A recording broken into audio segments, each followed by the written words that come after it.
Right, you guys make sure you like this video and subscribe to Mike's, okay? Make sure. If you don't subscribe to Mike, you're gonna have a fat forehead and a big hairline. Boom, I'm with the guy Max inside. Subscribe to him, make sure you do still. Best content coming out. You know how it is.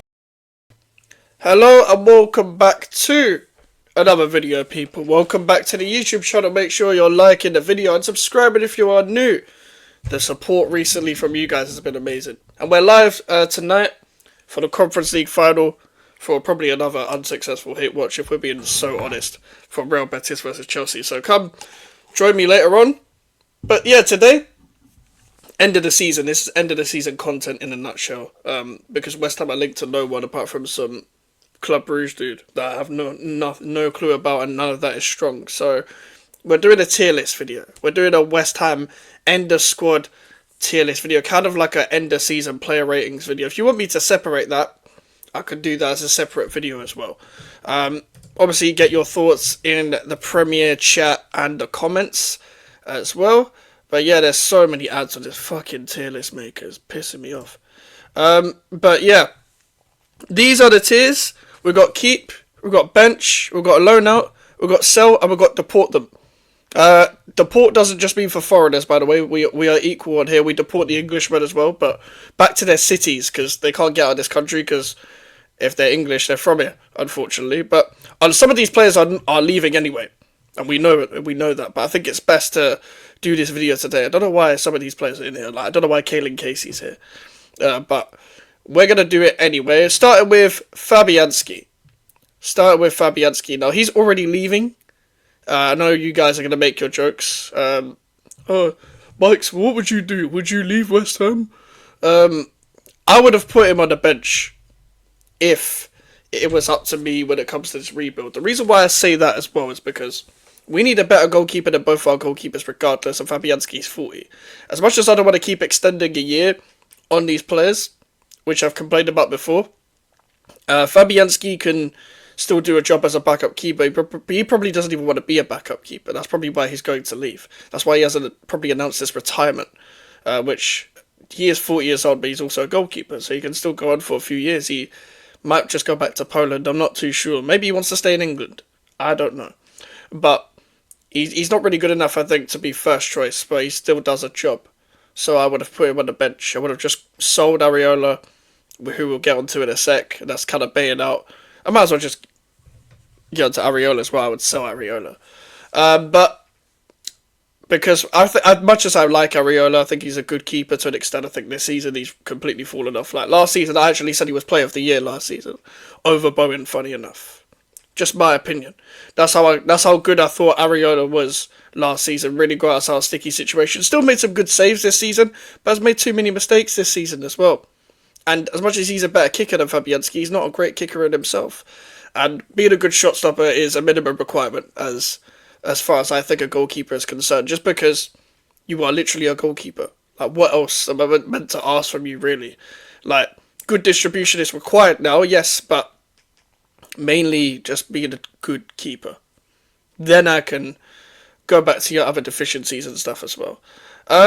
Obviously, we know Aaron Cresswell is going to go, so we'll just put him here. But yeah, with Areola, Fabianski, that's the goalkeeping situation at this current moment in time, in my opinion. Now it's going to be difficult, because now we're going to have to... I still think we should sell Areola. If not, then he's going to have to hold bench for a year and then leave next year, which is what I think the club will do, because I don't see this club signing two keepers unless we get one on a free.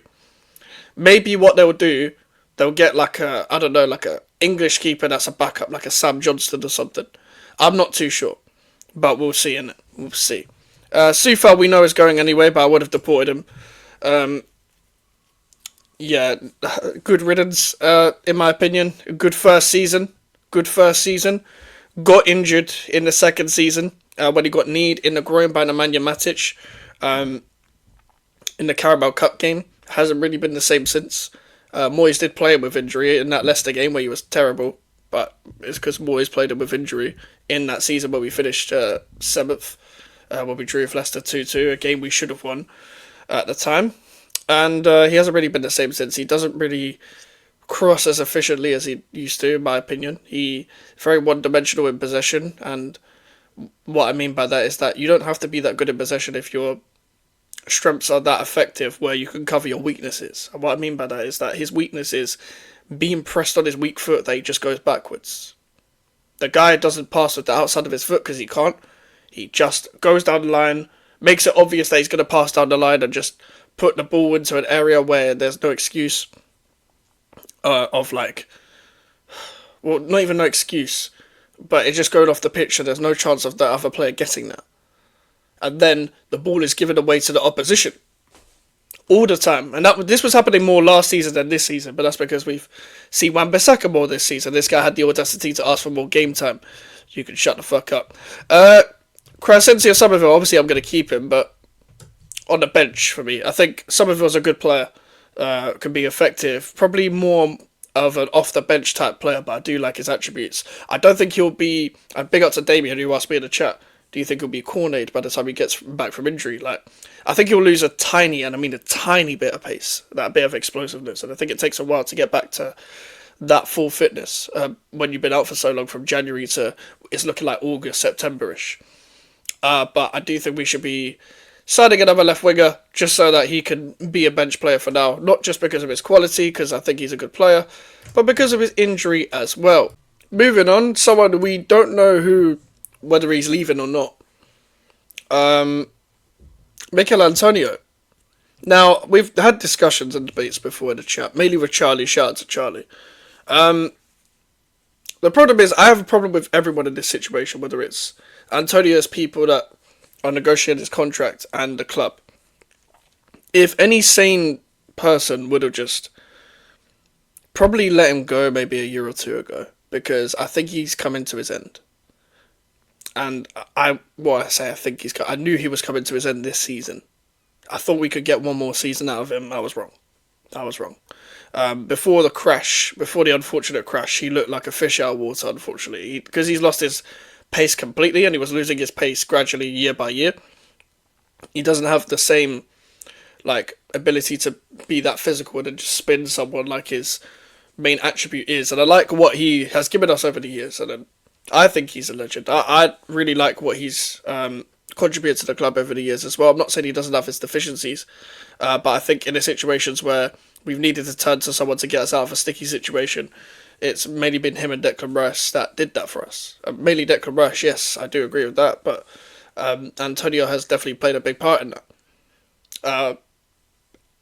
He's had some terrible games, don't get me wrong, but someone's got to be top goal scorer at the end of the day in the Premier League era. I know it doesn't take many goals to do that, and Bowen will probably overtake him. And I get that argument, but at the same time, someone's got to do it. There's a lot of players haven't done it, and he has. And if it was up to me, I think I agree with the chat in a sense where if these people are taking long to negotiate, or they're trying to bump up his deal, if they dare ask for more wages, I swear to God, whether it's him or his team, respectfully, you're going to have to leave. But I just would have given him a 6 months, a year thing to rehabilitate if it meant that he took a wage cut. Because we can't be bumping up or even signing someone on the same wages where you're over 32, 33 at this stage of football, because players seem to peak quite early. So you're probably going to peter off quite early in the 32, 33 sort of stages. Yeah, you can't be asking for more wages. I don't know whether he has or not, but that's my only thing, is that's the only thing I can think of where it would stall your contract. I don't think, as much as Antonio said he wanted to retire here before, that's well and cool, but you man know, as much as that's a nice ending, it's only a nice ending if you have the ability to play a part. Noble still had the ability to play a part and he retired here. It's a bit different of a story, but you know what I mean. I think in this current moment in time, if we want to rise to the level, he's got to be part of that rebuild where he has to leave. So as much as we literally can't sell him because he's running out of contract, I would put him in sell, as much as I like Antonio, but I'm objective. I like to think I'm objective. The reason why I say that as well is because Antonio's one of my favourite West Ham players, of all time. But if you are not the same guy that made you one of my favourite players, then it only makes sense to let you go, sort of thing. I hope I've explained that correctly. Oh yeah, I just would have given him a time to rehabilitate and then give him a proper send-off, because if we're talking about proper send-offs with Cresswell and stuff, he should get one as well. However, if it does end like this, then I blame everyone around in terms of the club and the people that are negotiating his contract, if I'm being 100% honest. But that's just me. That's just me. Lucas Paquetá. Now, I'm debating here. I'm debating between these two. Not loan out, obviously. But bench and sell. Because the problem is, Lucas Paquetá has problems. Betting problems. Bet365 problems, allegedly. Even though I don't believe he's actually on those problems. But you know what I mean. I just believe that on his day, he's a very good player. But that day doesn't really come about enough. And he's been very, very frustrating. Now, I get he's had other things to deal with and stuff, but we were seeing that inconsistency before, and we've been kind of waiting for it to click, but we've seen no development in his play, and he's 27, 28 now, which we're not going to see development. We're just going to see the player that he actually is. So, I think if let's say he's cleared of all charges, I would keep him, but he'd have to be a bit part player. Now, next season he's probably going to have to start because of how much we need to rebuild the midfield. That's the truth of it. That is the truth of it, don't get me wrong. But at the same time, I just don't think he's the level. I don't think he's the worst of our midfield problems, though. So, if he is cleared, I would bench him, but I wouldn't be opposed to selling him. So, I'd put him on the bench. And we're 7 players in. 7? Yeah, 7 players in. 3 of them are leaving. Guaranteed. 1 of them might be leaving. 1 of them could be leaving. One of them is injured, and 1 of them has betting problems. This is a big issue with the squad already. I hope you guys have seen the highlights of the issue. And we haven't put 1 player in keep in terms of start. I should just make this hold on. Make this keep/start sort of thing. Or should I just say start? I'll just leave it. I'll leave it. Nicholas Fulkirk, I put him on the bench. I think he's a good player. I think Nicholas Fulkirk is a good player. I wouldn't sell him because I think he's the least of our problems in terms of he's not a nuisance to the club. I do think we need a younger striker, definitely. More mobile and less injury prone. For the love of God, if you sign me an injury prone striker, I'm going to lose my shit. How many times have we been here before where it's kind of draining talking year in, year out, talking about West Ham needing to sign a striker who's younger. And as much as I didn't want Duran at first, when it got closer and closer and closer to the Duran deal, I'm like, okay, I kind of understand why people want him. And I would have preferred Duran over Fulkirk in hindsight. And I do think Fulkirk's a good player. And I ended up convincing myself that Fulkirk was the better option anyway.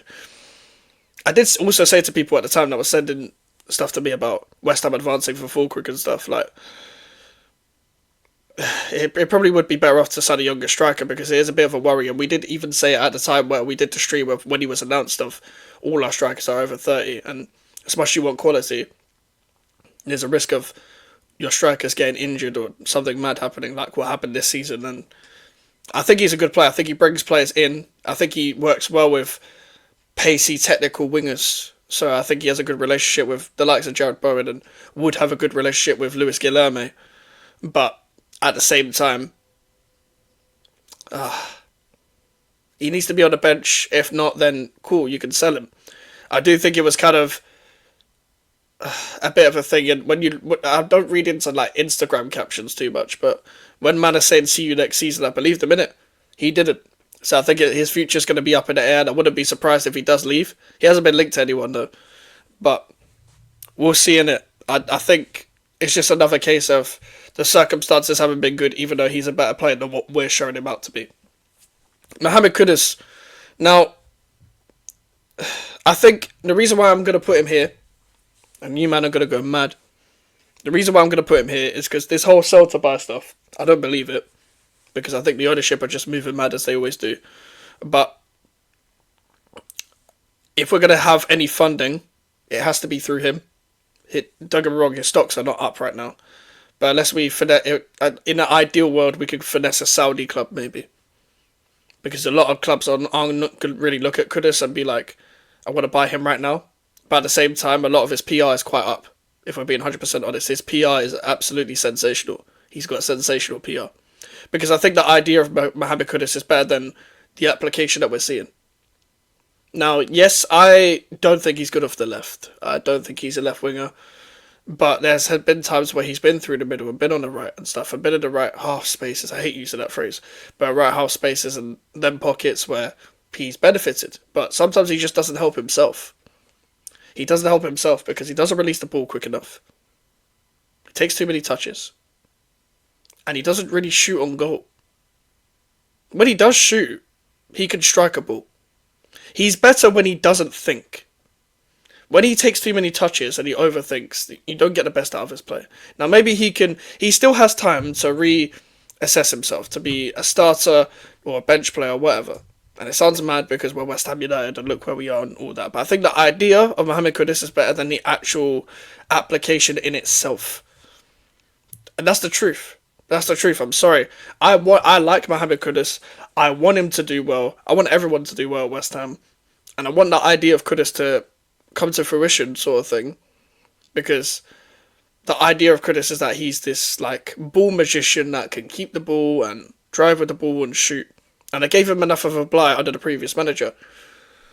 Because I don't think it was his fault under the previous manager. But when it comes to multiple managers, cool, I know a lot of people don't like Potter and stuff as well. But I think he's more of a transition player anyway. He's more of a transition player. That's why he does so well against the big six teams. Because we get more space. Even against Manchester United, we sat back when I watched the game back and we hit him on the counter. He's good at running into space. That benefits him a lot more. Like his best game was probably Arsenal away. He tormented Lewis Skelly.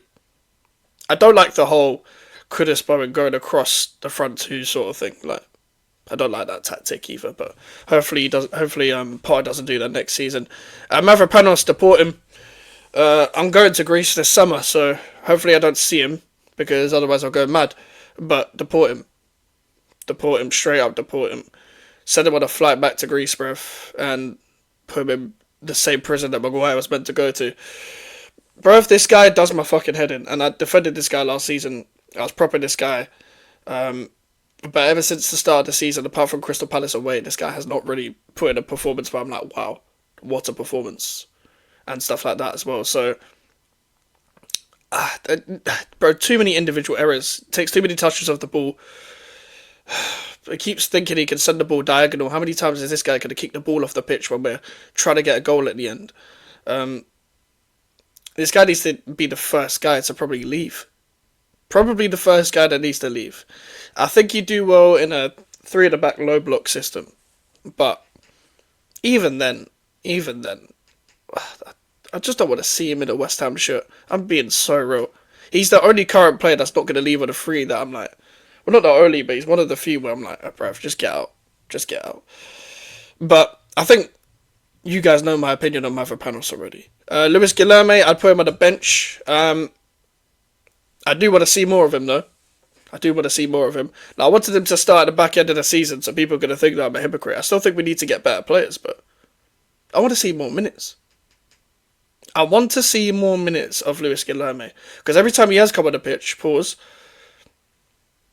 I've seen good glimpses. I've seen good glimpses of a player that he can be. I think he's a good talent.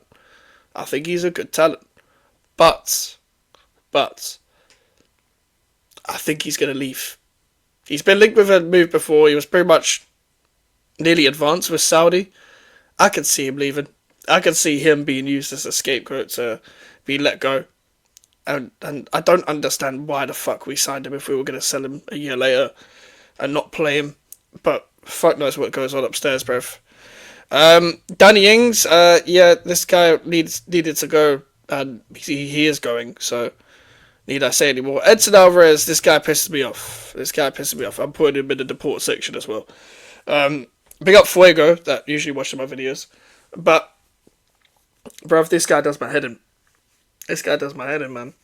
Now, Declan Rice always used to get criticised by neutrals, yeah, because of his price tag and So I used to watch him a little bit and be like, well, he doesn't go, he doesn't receive the ball with the back line.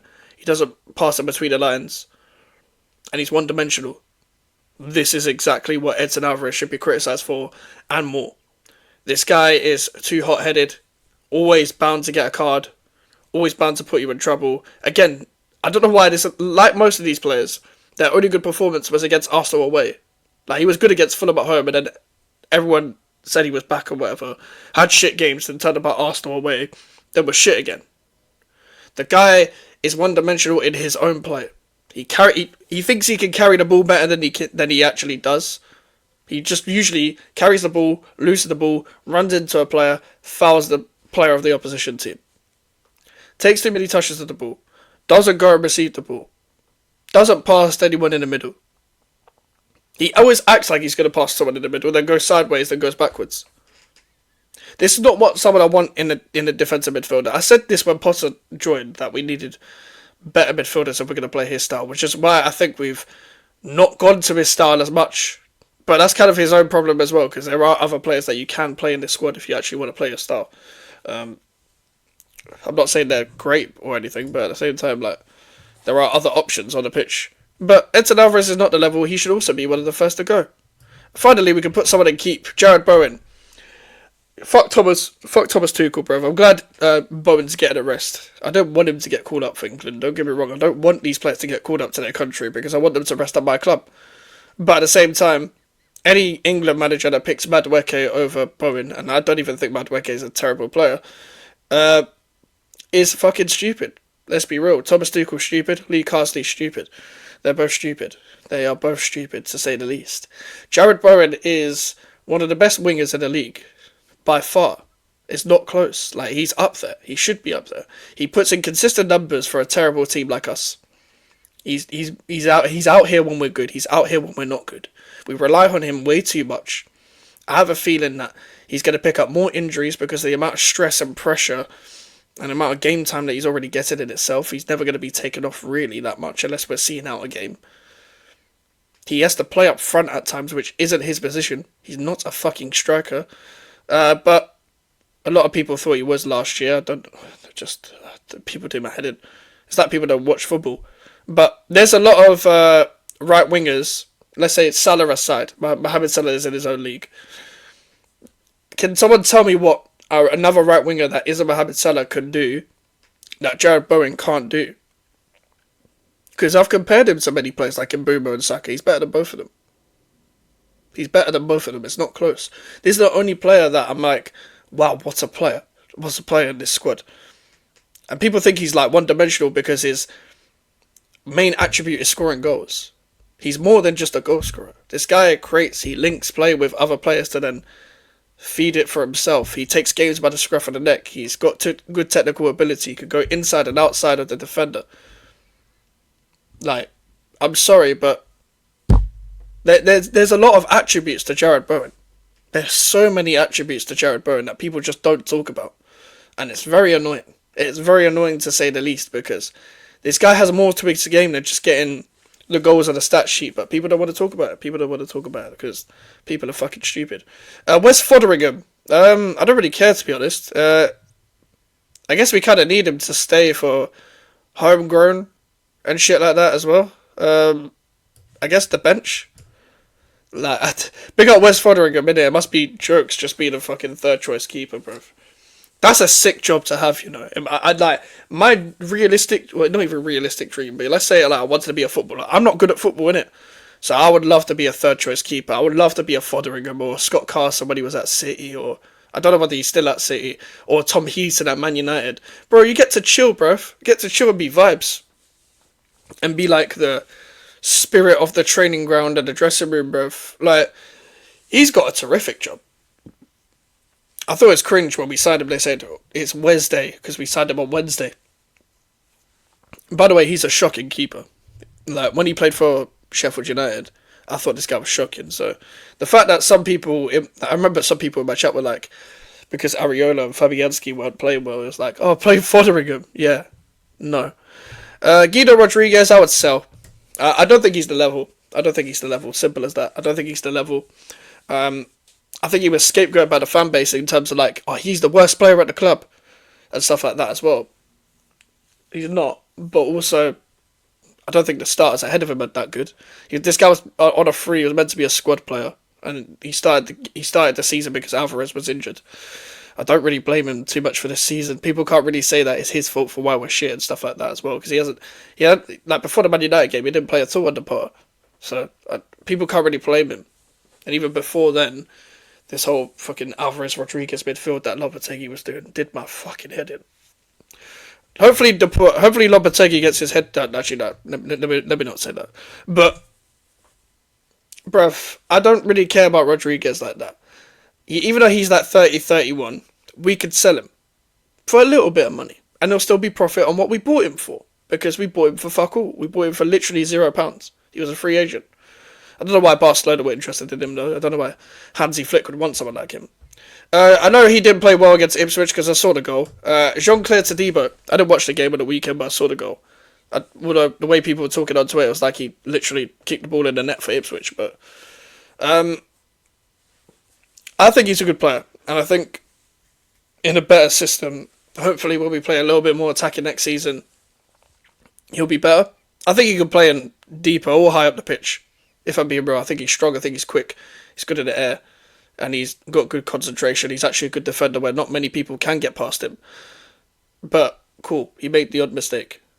Let's not just pile on a player that makes the odd mistake now and then. Let's focus on the players that actually make mistakes week in, week out. Because every time I watch this guy at the stadium, and when I do get to watch the away games, of course, because I missed the last two, but doesn't mean I haven't watched this season, this guy is very difficult to get past. Very difficult to get past. I don't like him in the three at the back. The only reason why I say that is because in the three at the back, the centre-backs have to drive for the ball a lot more like the midfielders, and he can do that, but I just don't want him high up the pitch, because we're so defensive away from home, and Potter needs to change that next season. Hopefully you have more technical players as well, but I think when we have more technical players, have better midfielders as well, I think he's someone I can trust in the spine of the team where when we have better players, he'll be better. And I think he's already showing signs of how good he actually is, to be honest with you. So, that's just my opinion. That's just my opinion. I know a lot of people would differ, but I really like Todibo, man. I really like Todibo. I just think we're wasting a talent. And I really like the fact that he still wants to be here. Not that he has much choice, because there's a lot of obligations about he can leave next season. This will probably be his last season at West Ham, if we're being so honest, because we're going to be shit next season. We could potentially get relegated, and he'll probably have to leave. But I think we're wasting a talent. I think we've bought a very good player, but we're wasting him once again. I think he'll do really well. If, for example, let's say Aston Villa bought him, I think he would suit them to a T. The way they play the high line and the way Emery likes his players to dribble out from the back. But he's also not just a player that's good on the ball. He's a player that's actually like really defensively astute as well. Speaking of defenders, Max Kilman. I still like Max Kilman before I put him anywhere. I do like Max Kilman. I do think he makes the odd mistake now and then. I think he makes mistakes a bit too much at times. Because some of the... Do you know what it is? He doesn't make mistakes game in, game out, but it's just the odd mistake he does make is like, what on earth are you doing? And I think he's still a player you can trust, but I just don't think he can be a regular starter back four or back three. I don't think he's a terrible player, though. So that's why I'm going to put him on the bench. Listen, we're going to probably have a big bench by the end of this video. But this is just my opinion. This is just my opinion. Like, I think he's a good player. I think he's got good attributes. I think he's got some form of leadership at the back as well. I think him and Todibo are actually good communicators. I think they look worse off with Mavropanos when they're putting a back three and stuff. I think we need to build on a back four / back three where one of the wingers is a wing back, but also have Kilman and Todibo as the regular centre-back partnership. If not, then get a better left-footed centre-back and then just build on that. I wouldn't mind him being in keep, don't get me wrong, but I'm not ordering them in the tier, by the way. I'm just putting them along, so it's not really a case of that. Thomas Souček. I bet you lot want to hear my opinion on this. I think Thomas Souček has had an okay season, and a lot of people are going to think I'm doing him a disservice by saying okay season, but you guys know me by now. I watched the 90 minutes. I don't watch the odd moments. I watched the 90 minutes. And I've said many times before, I don't think Souček is the main problem of the midfield, but I don't think he's the solution. I think it's a big problem when we're playing possession-based football. If you look at the Tottenham game, what was the other home game we had recently? I can't remember. Nottingham Forest. There was another recent home game where this guy just kept getting the ball and kept passing sideways, kept passing backwards, and was a hindrance to us in possession. I think he pops up in the odd moment, in the odd crucial moment, but I don't think he pops up for 90 minutes.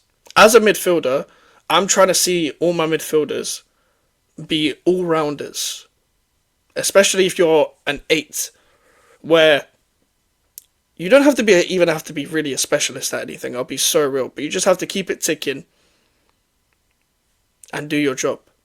Have a bit of energy about you, which he does have. He's a very good tackler, very good at blocking the ball as well, and is got very good in the box ability. But it's like he's great in both boxes, and where you actually need to be in the midfield positions, he's not great. That's my opinion, though.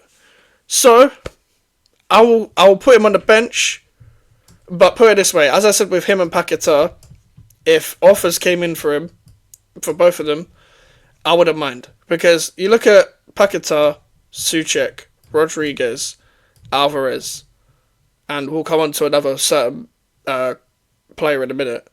Well, later on down the line. The midfield is a big problem.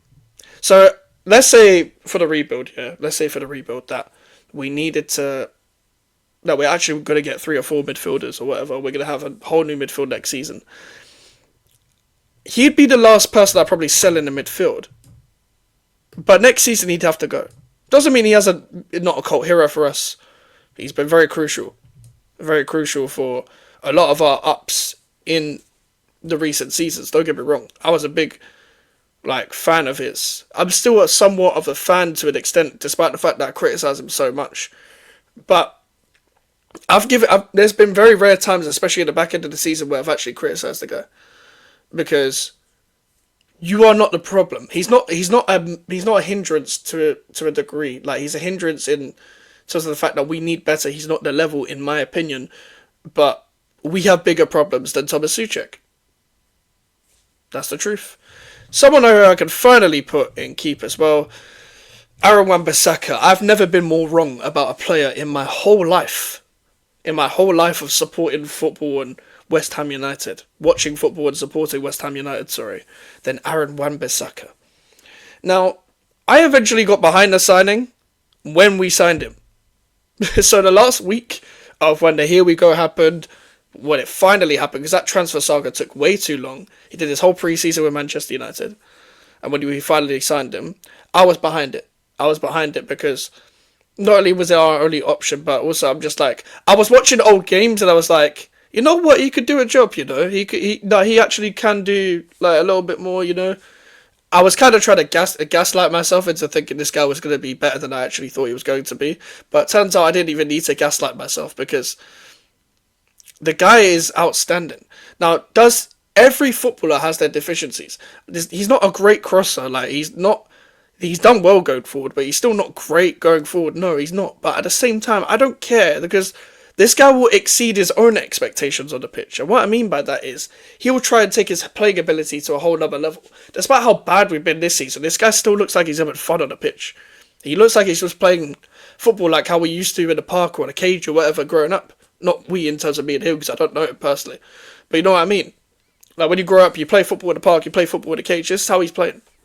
And this is someone we can build around. These 3 right here. These 3 are 3 players we can build around. In my opinion. And yeah. I just think he's been outstanding in everything. It's so refreshing to see a defender be sick at defending. I'm asking for minimal things. Despite the fact that we conceded so many goals this season, it hasn't been because of him. It has not been because of him.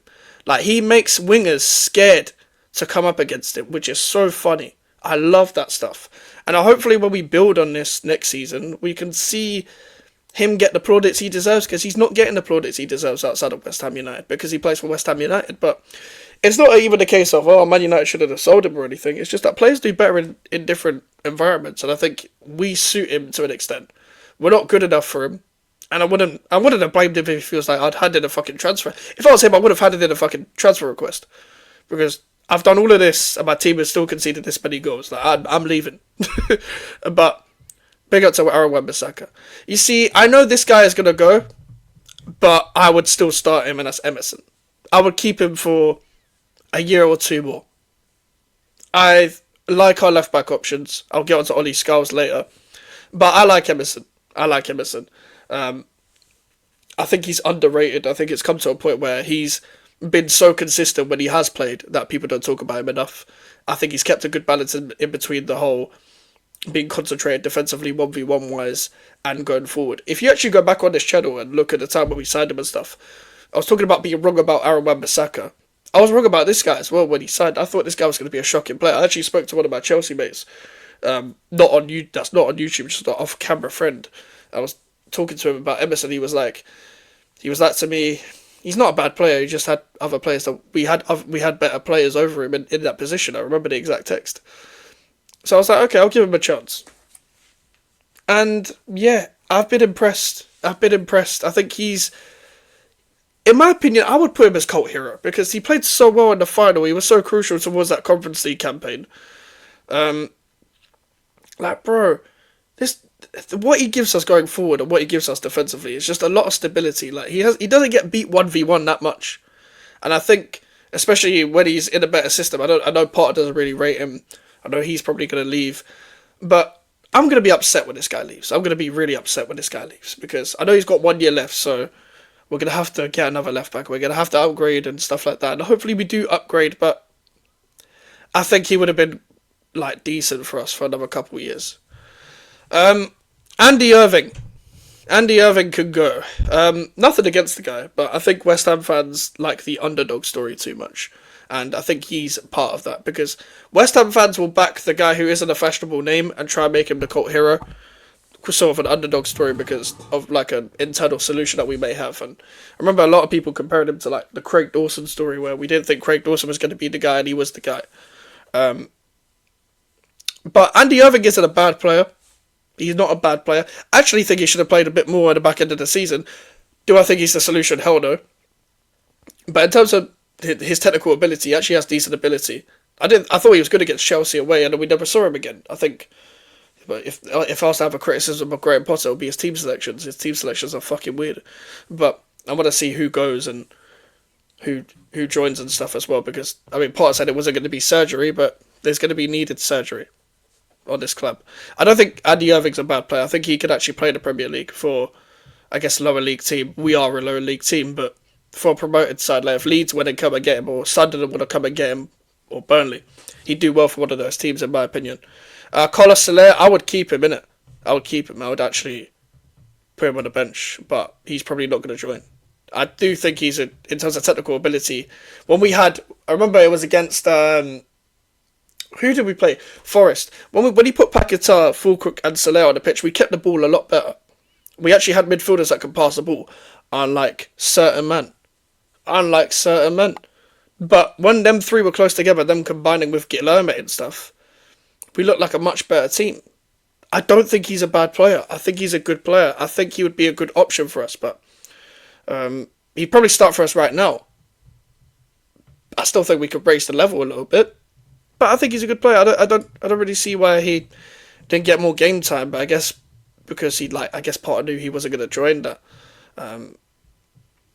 he wasn't going to keep him, that he probably didn't bother playing him because he's probably preparing for next season. But I still think if you've gone back to the whole thing of, I'm trying to get results for this club, then he would have helped us in a lot more stages of different games where he would have got us results. But that's my opinion, as I keep saying throughout this video. Caelan Casey, he could go on loan. I wouldn't actually mind him as a squad player. I think he'd actually be a good squad option. I think he's one of the few that are actually, like, they're ready, but they're not, like, ready. So, like, he's one of the young players that are, like, very promising. I do think he needs to bulk up a bit from what I saw in pre-season and stuff. He can play centre-back and right-back. Good player. Good technical player. Good defender in general. Can read the game quite well for his age. Good in the air. But I probably would say he needs a loan in terms of regular first team games, because if you're like 19, 20, 21 years old right now, you need regular games. You don't need to be a squad player right now for a Premier League team. But I still wouldn't mind him like being in the squad or whatever. I think he'd be a good option. Ollie Scholes, I'd like in the ideal world, I'd have Ollie Scholes on the bench and Emerson starting still, and them two taking turns in the game. I think he's a really good player, Ollie Scholes, and I'm glad that Potter put him back in the team at the end of the season. Because I was really worried. I was really worried for a sec, and I didn't understand why he was doing it, but I guess he wanted to just get results and stuff. But this guy's going to be a crucial part of our season coming up. I think one performance against fucking Mohamed Salah, like, made people, oh, send him out on loan, he needs a loan. Bro, it's Mohamed Salah, bro, get over it. I said before that preview, I blame Potter for starting him more than his performance. The reason why I say that is because I literally said in my preview, start Emerson in this game. There's no point starting Ollie Scholes in this game, because at this point, Ollie Scholes was starting every game and Emerson was getting benched every game. I don't think his rotation of Emerson and Scholes was good enough in the back end of the season. But I think Ollie Scholes is crucial. People forget Arsenal away. People literally forget how he played at Arsenal away. People forget his decent performances consecutively. So I think he's a good young player. I don't think he needs to start week in, week out. But naturally you don't have to.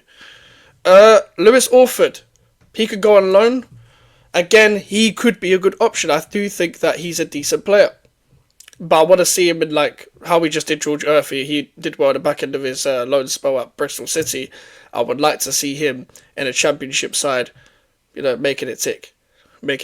So, shout out Lewis Orford, good technical player. I do think can make it at West Ham. James Ward-Prowse, despite the fact that you're English, you need to get deported back to the South Coast. Ward-Prowse is another one of the midfielders that I'm like every other midfielder that I've talked about today. You're not the level. Simple as that. You're not the level at this club. You're not. I've stuck up for the guy before, but I didn't like the amount of PR that this club was doing online. Acting like this guy was going to come and save us or whatever. This guy hasn't helped us at all. Can't pass the ball forward. Can't drive with the ball. Meant to be a number 8. You're not good in both boxes like Souček is. So fair enough. Again, another my bad from me, of me sticking up for Ward-Prowse in the last summer. But this guy's fucking useless. Like, bruv, it's going to be difficult for us to sell him. And because he's we don't have many homegrown options, we're probably going to keep him. But I would sell him. He would have to leave for me. Evan Ferguson, I'm not even going to rank the guy, to be honest, because, bruv, what was the point of this signing? But this is my opinion. This is the final squad. So in keep, we've got Bowen, Tadibo, Wan-Bissaka, Emerson. On bench, we've got Fabianski, Somerville, Paquetá, Fulcrook, Guilherme, Fotheringham, Kilman, Souček, Soler, Scholes. In loan out, we've got Casey and Orford. In sell, we've got Areola, Cresswell, Antonio, Kudus, Ings, Rodriguez, Irving. In deport, we've got Sufal, Mavropanos, Alvarez, and Ward-Prowse. But listen, people, hopefully you enjoyed this. Make sure to leave a like on the video. Make sure to subscribe if you are new. Social media is in the description if you want to follow me, the email for the inquiries. And obviously, you guys are probably going to disagree with me, especially if you're a West Ham fan watching this. So put your thoughts in the comments. And I'll see you guys later. Take care and peace.